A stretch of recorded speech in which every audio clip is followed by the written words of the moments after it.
الحمد لله رب العالمين، والصلاة والسلام على أشرف الأنبياء والمرسلين وعلى آله وأصحابه أجمعين. أما بعد، فأعوذ بالله من الشيطان الرجيم. بسم الله الرحمن الرحيم.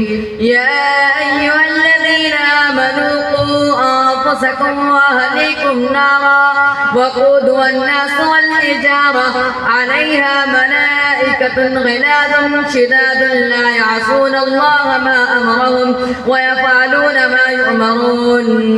سورة تحریم آیت نمبر 6.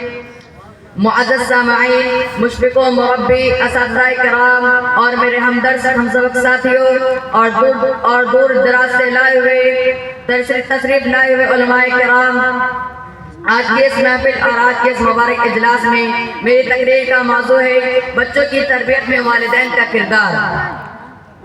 برادران ملت، حاضرین جلسہ اور میرے عیسائی بھائیوں، اللہ رب العالمین نے ہم مسلمانوں کو بہت سے فرائض سونپ کر انہیں ادا کرنے کا حکم دیا ہے. انہی میں سے ایک اہم فریضہ اولاد کی تربیت بھی ہے، کیونکہ تربیت ہی سے انسان بلند مقام کو پہنچتا ہے. اور جب بچوں کی تربیت شروع سے کر دی جاتی ہے تو ہمیشہ اس کا اثر باقی رہتا ہے اور کوتاہی کی صورت میں بہت سنگین نتائج سامنے آتے ہیں.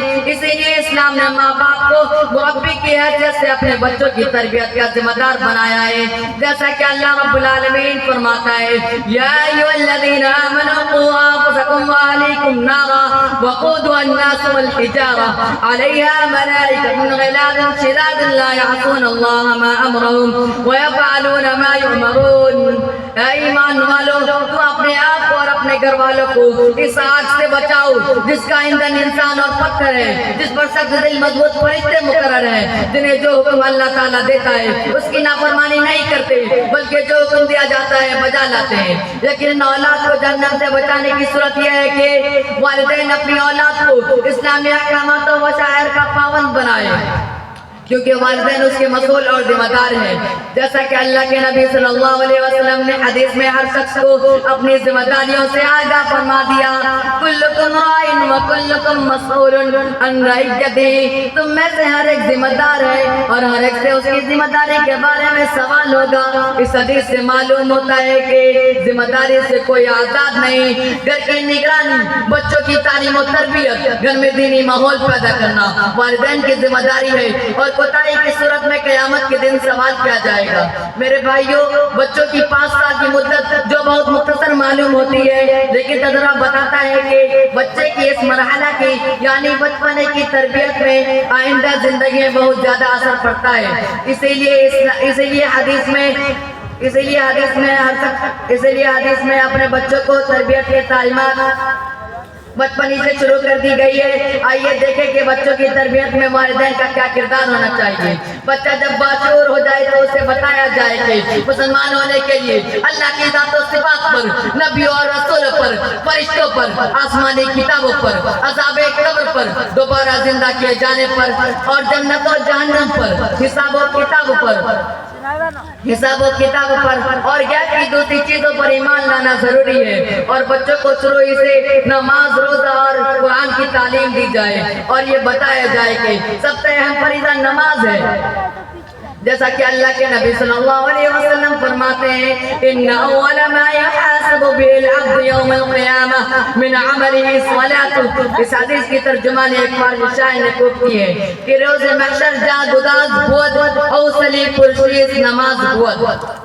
محترم سامعین، روز محشر جو برائی جان لیوا ہوگا اس دن سب سے پہلے نماز کے بارے میں پوچھا جائے گا.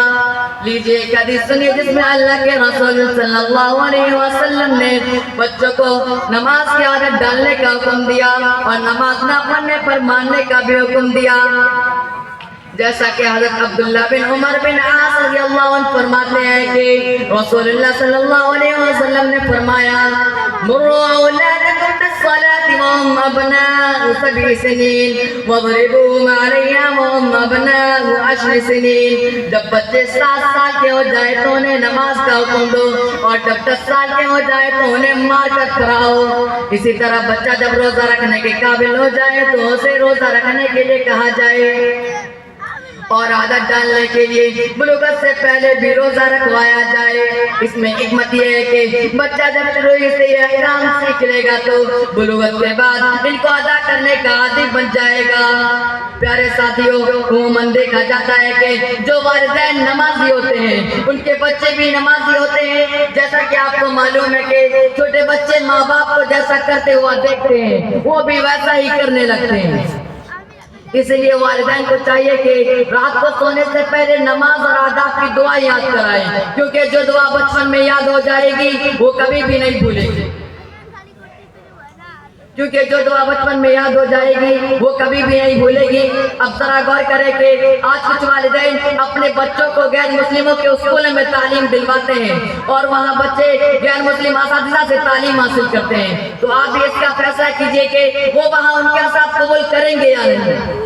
اگر اپنے بچوں کو اچھے دینی ادارے میں تعلیم دلوائیں جہاں دینی تعلیم کے ساتھ ساتھ دنیاوی تعلیم بھی دی جاتی ہو تو وہاں اسے قرآن و حدیث کے علوم کے ساتھ ساتھ عصری علوم بھی ملے گی اور اس کی فطرت میں اسلامی تہذیب و شفاقت بھی رکھ سکے گی اور اس کی فطرت میں اسلامی تہذیب و شفاقت بھی رکھ سکے گی۔ سامعین کرام، اولاد کا کہ والدین انہیں اچھی تعلیم دلوائے۔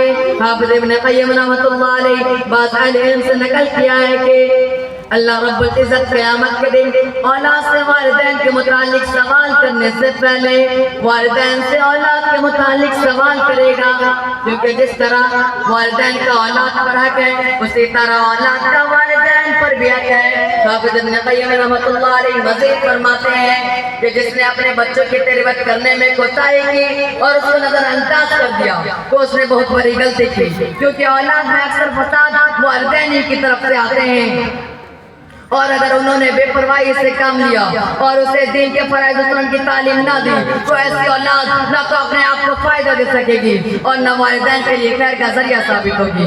3 لوگوں کی دعاؤں کی قبولیت میں کوئی شک نہیں۔ نمبر 1 مظلوم کی دعا، نمبر 2 مسافر کی دعا، نمبر 3 اولاد کے لیے والدین کی دعا۔ ان دعاؤں میں والدین کو چاہیے کہ صرف دنیاوی کو پیش نظر نہ رکھے بلکہ دنیا کے ساتھ ساتھ اپنی اولاد کی آخرت کی بھی فکر کرے، جو کہ در حقیقت ہمیشگی کی جگہ ہے۔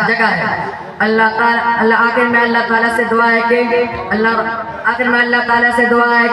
والدین کو اپنے بچوں پر توجہ دینے اور اسے صاحب کردار بنانے کا توفیق عطا فرمائے، آمین۔ بس اس شعر کے ساتھ آپ لوگوں سے اجازت چاہتا ہوں۔